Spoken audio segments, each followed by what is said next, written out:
Hello everyone, it is Latasha Blanton with The Real South Africa and This is Mark Blanton, of course. welcome to our home.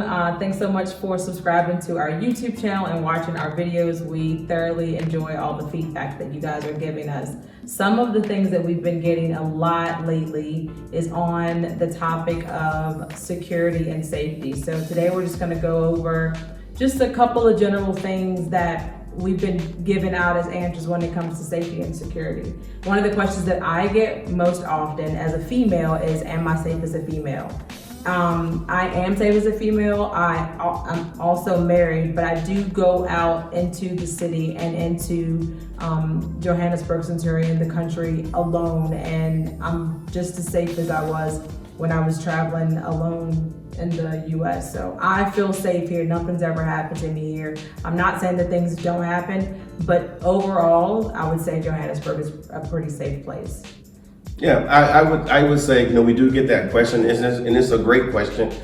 People are worried about their security. I would also say that, do the same when you're at home, when you're there in the United States traveling about, be concerned about your surroundings, because, as a former federal law enforcement guy, we do know that there's a lot of crime running around. Now here in South Africa, they do take a lot of measures to keep people safe.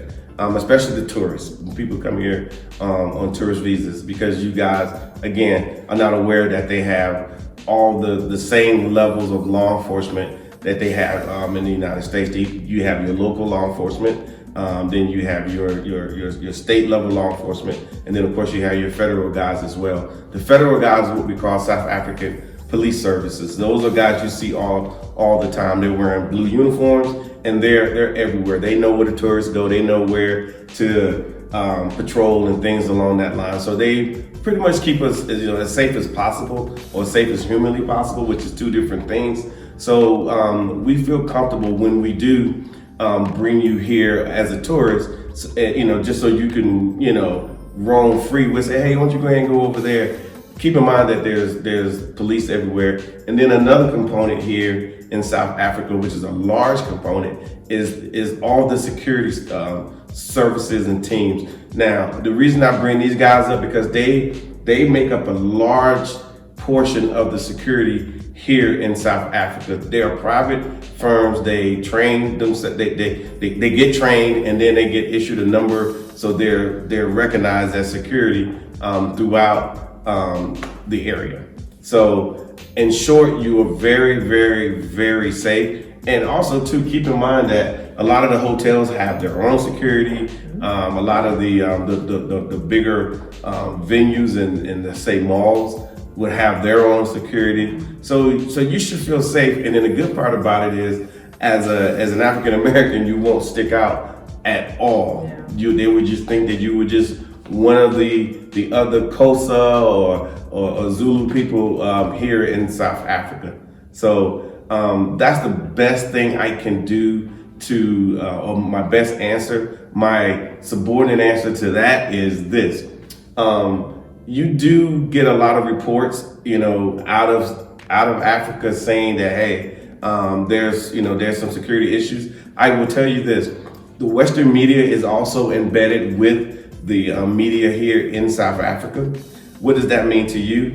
A lot of good things happen, but when bad things happen, which they do, just like in the United States, they only report because it's sensationalized what happened that day in South Africa. And so all the news that goes out goes literally to all the Western media outlets. So it sounds like, wow, what's going on in South Africa? Now, we've been here for several years, and the funny part about it is, if something bad happens where it hits the Western media, check my messenger, check my inbox. People are literally emailing saying, hey, what's going on over there in Africa? And the funny part about it is, it's probably not even in South Africa. It's probably in the Congo. It's probably in Uganda. It's probably in Rwanda.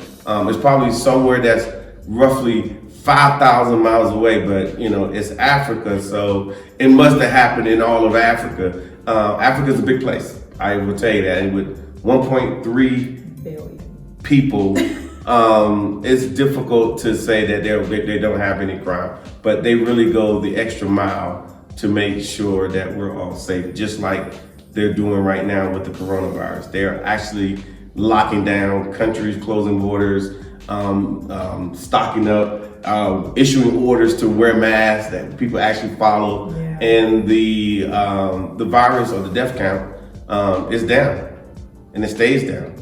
So that's our view on the security and the safety here in South Africa. Do you have anything else to add, Tasha? I don't. I just want, well, maybe I do.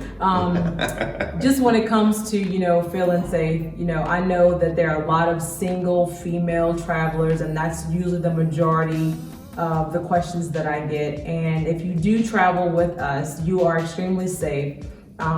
We take care of you from the time you land to the time you leave. So with all those things being said, coming on a trip with us, we have already vetted all the places that you're going, so we know what the lay of the land is, so we're not going to put you in any precarious situations.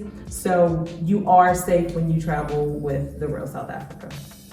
Absolutely. So have a good day, and I'm gonna go ahead and say it now. Be safe. And wear your mask.